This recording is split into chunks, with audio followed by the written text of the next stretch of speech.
우리에게 주시는 하나님의 말씀은 고린도전서 15장 35절로 49절까지의 말씀입니다. 찾으셨으면 함께 한 목소리로 봉독하도록 하겠습니다. 누가 묻기를 죽은 자들이 어떻게 다시 살아나며 어떠한 몸으로 오느냐 하리니, 어리석은 자여, 내가 뿌리는 씨가 죽지 않으면 살아나지 못하겠고 또 내가 뿌리는 것은 장래의 형체를 뿌리는 것이 아니요 다만 밀이나 다른 것의 알맹이 뿐이로되, 하나님이 그 뜻대로 그에게 형체를 주시되 각 종자에게 그 형체를 주시느니라.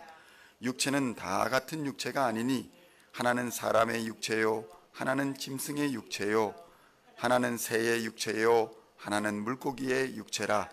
하늘에 속한 형체도 있고 땅에 속한 형체도 있으나 하늘에 속한 것의 영광이 따로 있고 땅에 속한 것의 영광이 따로 있으니, 해의 영광이 다르고 달의 영광이 다르며 별의 영광도 다른데 별과 별의 영광이 다르도다.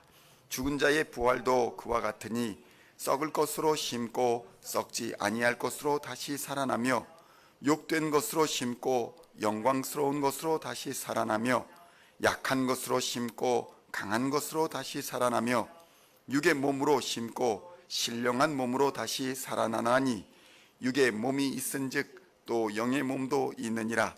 기록된 바 첫사람 아담은 생명이 되었다 함과 같이 마지막 아담은 살려주는 영이 되었나니, 그러나 먼저는 신령한 사람이 아니요 육의 사람이요 그 다음에 신령한 사람이니라.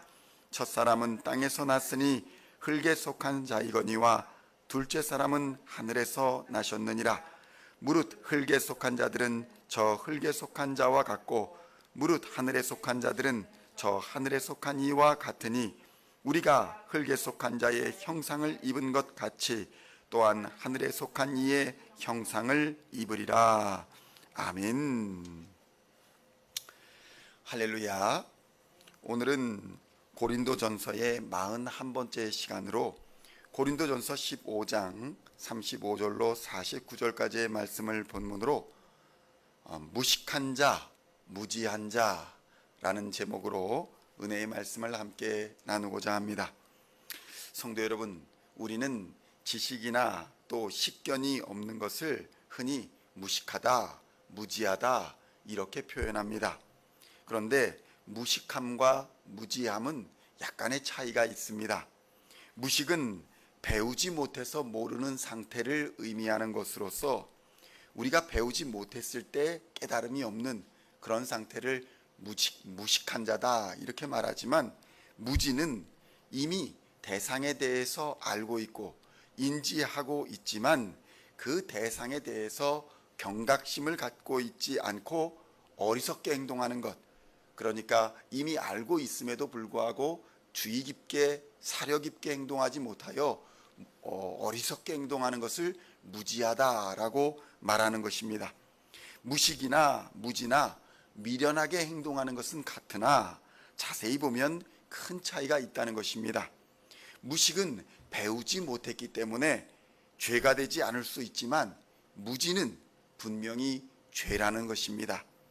무식은 어떤 것에 대해 배울 기회가 없었다라는 점에서, 그런 측면에서 보면 개인적인 차원에서 뿐만 아니라 사회적인 차원에서의 책임도 불거질 수 있는 문제입니다. 배움이 있었다면 그가 그렇게 행동하지 않았을 것이다 라는 기대감이 있기 때문입니다. 하지만 무지함이라는 것은 스스로가 이미 대상에 대해서 인지하고 있으면서도 그것에 대해서 주의하거나 경각심을 갖지 않고 생각 없이 행동하거나 또 생각 없이 말을 내뱉는다는 측면에서 잘못되었다는 것이고 죄가 될 수 있다는 것입니다. 고린도전서 15장 35절로 38절에서는 이렇게 말씀합니다. 누가 묻기를 죽은 자들이 어떻게 다시 살아나며 어떠한 몸으로 오느냐 하리니, 어리석은 자여, 내가 뿌리는 씨가 죽지 않으면 살아나지 못하겠고 또 내가 뿌리는 것은 장래의 형체를 뿌리는 것이 아니요 다만 밀이나 다른 것의 알맹이 뿐이로되, 하나님이 그 뜻대로 그에게 형체를 주시되 각 종자에게 그 형체를 주시느니라 이렇게 기록되어 있습니다. 그러니까 성도 여러분, 문제는 무식하다고 다 용서가 되는 것은 아니라는 것입니다. 모르고 죄를 지어도 죄는 죄이기 때문입니다. 법을 몰라도 하나님은 우리에게 양심을 이미 주셨고 자연 만물을 통해 하나님을 알 수 있도록 하셨기 때문입니다. 그래서 성경을 몰라 내가 죄를 지었습니다 라고 핑계할 수가 없다는 것입니다.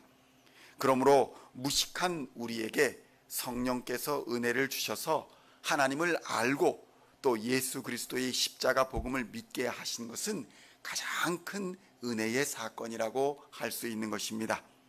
그러나 무지한, 알면서도 경계하지 않는 이 무지한 교만과 오만한 태도가 하나님의 영광을 가리는 죄가 될 수 있다는 것을 우리는 깨달아야 합니다. 오늘 성경은 우리가 이미 농사를 지으며 뿌리는 흔한 씨앗, 그것에 비교하여서 생명과 부활이 그 씨앗에 담겨 있다, 그 씨앗과 같은 것에 비밀이 담겨 있다 이렇게 설명합니다. 우리가 농사를 지을 때 뿌리는 씨앗은 완성된 형체가 아니라 그저 하나의 알맹이에 불과한 것입니다. 그러나 그 씨앗 속에는 이미 완성된 형체의 비밀이 숨어 있는 것입니다. 그리고 그 씨앗 속에 감추어진 완성된 형체는 그 씨앗이 죽어야 드러난다고 성경은 설명하는 것입니다. 성도 여러분, 하나님은 우리에게 이미 익숙한 자연 법칙을 이용하셔서 죽어야 사는 부활의 신비와 부활 이후에 몸이 어떠할지에 대하여 이미 답을 주고 계신다는 것입니다.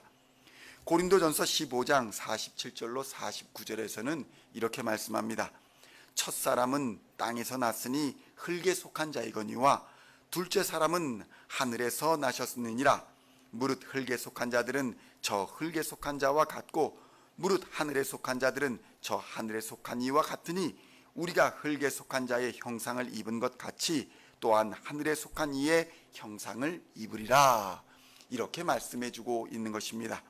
성도 여러분, 흙에 속한 자는 흙으로 돌아갑니다. 그러나 하늘에 속한 자는 하늘로 돌아갈 줄 믿습니다. 흙에 속한 자가 흙의 형상을 입은 것과 같이 지금 우리의 눈에는 잘 보이지 않지만 하늘에 속한 자는 씨앗이 그 속에 완성된 형체를 품고 있듯이 하늘에 속한 이의 형상, 즉 예수 그리스도의 부활을 따라 하늘에 속한 자들은 영광의 몸을 입고 하나님과 같이 부활된 형체로 다시 부활하게 될 것임을 성경은 우리에게 약속하여 주고 있는 것입니다. 우리는 성령과 십자가의 복음의 말씀을 통해 무식함에서 벗어나야 할 것입니다. 그러나 우리의 이러한 것을 알았음에도 불구하고 무지함이, 그 경솔한 태도가 하나님의 영광을 가릴 수 있다는 것을 깨닫고 매 순간 우리의 내뱉는 말과 또 태도로 하나님의 영광을 가리지 않아야 할 것입니다. 우리의 복음이 비난을 받는 것이 아니라 우리의 태도와 행실로 인해서 그리스도인이 비난을 받고 교회가 조롱을 받을 수 있다는 것을 명심해야 하는 것입니다.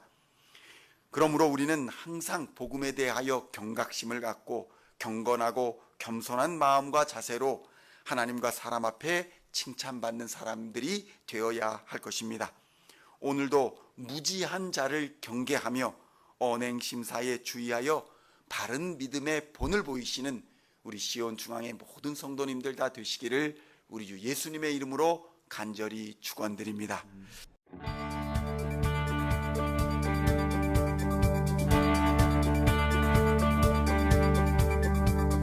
Singing songs of our praise, we are coming to you, dancing before